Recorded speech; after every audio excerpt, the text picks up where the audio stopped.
Hello everyone, Mr. Creepyashell here. Before we get started with this video, I just want to wish you a happy holiday season.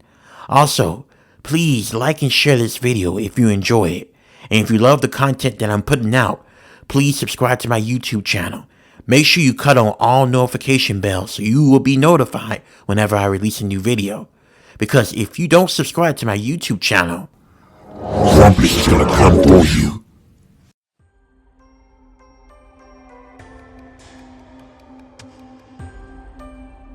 Hello everyone, it's Krampus, and I'm pretty sure if you're listening to this, it's that time of year again.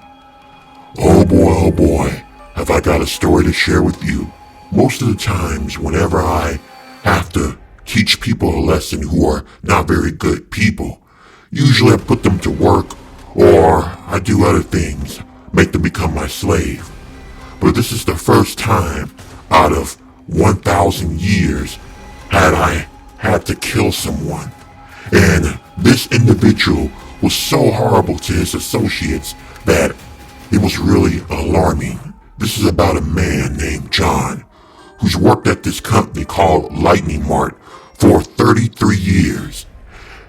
His years working there was him kissing up to his higher boss, and while also making his associates who work under him very miserable. He was promoted about 10 years ago, and ever since he got that position, he let it went to his head. But it was that day where a whole bunch of his workers came in to a meeting that he wanted to have, and the things that he said was just horrifying. To tell you a little bit about John, he's a very heartless person. He doesn't even let you talk. He's rude, and he's always picking on his associates, bullying them, yelling at them, cussing them out, and he makes sure to make their day horrifying. And to make matters worse, if you ever try to leave and find yourself another job, he will do everything in his power to block you. Whether it's calling up that job that you're applying to and lying on you to make sure that you don't get the job and that you stay stuck working with him. He's that hateful. You even try to ask him a question or criticize him. He likes to say that you're complaining, but it was that one particular evening. It was on December 23rd, 2024. That's when John became a monster. He started to complain. He brought in all of his associates and started complaining to them about how he's not satisfied with how they're working and how they're acting and how they're coming in late. Alright, so I'm having this meeting today because I'm dissatisfied with all of you right now. Okay, y'all are coming in late, you're not working hard enough, and I don't like this at all. There's no excuse for everyone to be coming in late. So, I'm gonna start pointing at people. You're gonna give me excuses on why you work so horrible. I'll start off with you, Jessica. What's going on here? Why are you working so horrible? I don't like it. What the hell is wrong with you? Look, we worked hard. I know I did a very good job. Jessica said as she was breathing in and out from exhaustion from John having her to work 14 days straight with no break and no overtime.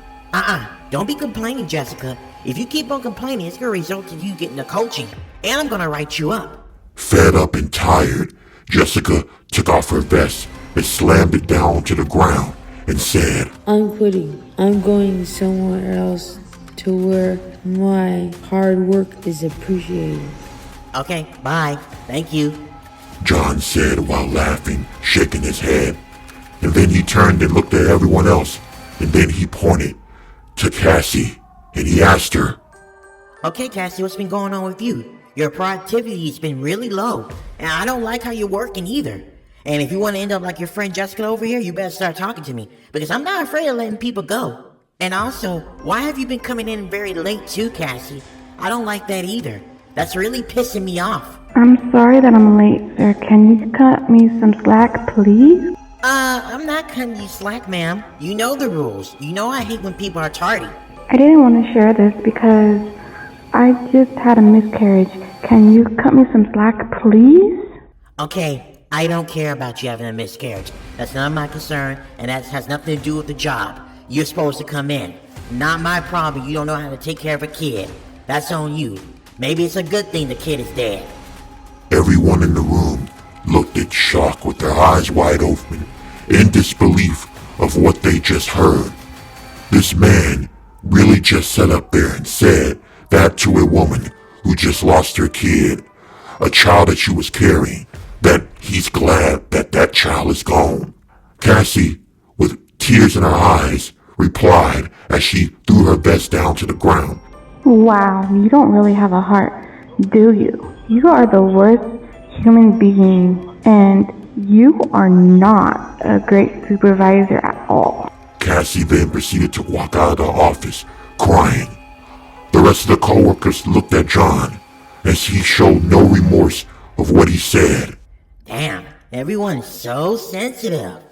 Well, what about you, Jesse? What's been going on with you? You've been coming in pretty late as well. You want to end up like Jessica and Cassie? What's happening? Talk to me. Look, John, I'm fighting cancer right now. You have to cut me some slack, please. Jessie pleaded. She continued to say, There are days where I feel sluggish and barely have the energy to do anything. But I'm still coming in on time. I'm still clocking in on time. I'm still doing my work. Can you at least give me credit for that? No, you don't get credit for nothing. You should have let someone know that you had cancer. And cancer should not stop you from coming in on time. I'm not giving you no excuses. That's not gonna happen. I'm writing you up. You're not very useful to me, Jesse. I think you're better off dying anyway from that damn cancer. At least you'll be more useful in death. A flabbergasted Jessie looked at him and then replied by telling him, You know, I can tell you have no empathy for other people. Why is that? Why are you so mean and hateful? We've never done anything to you. And then Jessie threw her vest down to the ground, signaling that she quit, and she walked off. John sat there and laughed and said to himself, People just don't want to work. They just want to give me excuses. Oh well, I'll find some more workers. People who actually want jobs. But little did John know was tonight I was going to pay him a visit, and I was going to be the very last thing that he sees before his timely, justifiable end. That night, John was sitting at his fireplace drinking coffee while enjoying the fact that he abused his former co-workers who were very good and hard-working people. He didn't care. He was so full of himself. That night, I made my way down the chimney like I always do. I made sure to put the fire out.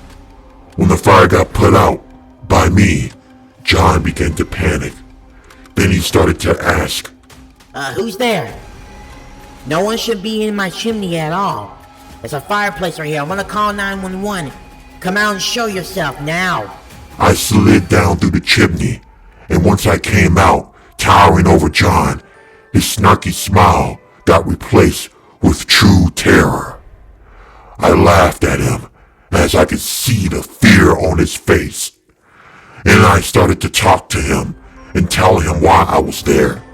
John, your time has come. I came here to get rid of you. You're a parasite to this world. You don't care about all the hard work that your associates done for you. Instead, you treat them like they're your soldiers. They don't deserve that. They're human beings with life. You couldn't have empathy for them. Therefore, I'm gonna take your life. You don't even deserve to even serve me. You're a horrible person. Death is the only way for you to learn. Don't kill me, all right? I was just joking with them. I can get him back. I promise you. Just don't take my life. I know who you are. You're Krampus. I thought you were an urban legend, but don't kill me, please. There has to be another way. No, there's no coming back from this. You're out of here. And then I chopped his head off as blood sprayed his entire house, including the fireplace. Afterwards, I left, but I took his body with me. I buried it down in the pits of hell, where he will suffer forever. A fate that's more crueler than what he put his associates through. But you know what? He deserves it. And as you're listening to this, if you're some kind of supervisor, manager, or team lead, I want you to listen to this story. Listen to what happened to John and how he treated his associates. And look what happened to them. If you don't want that to happen to you, be better. Because if you can't, I will come for you.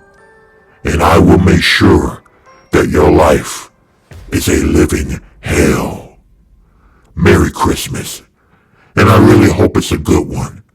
But I know it's not going to be a good one for John at all.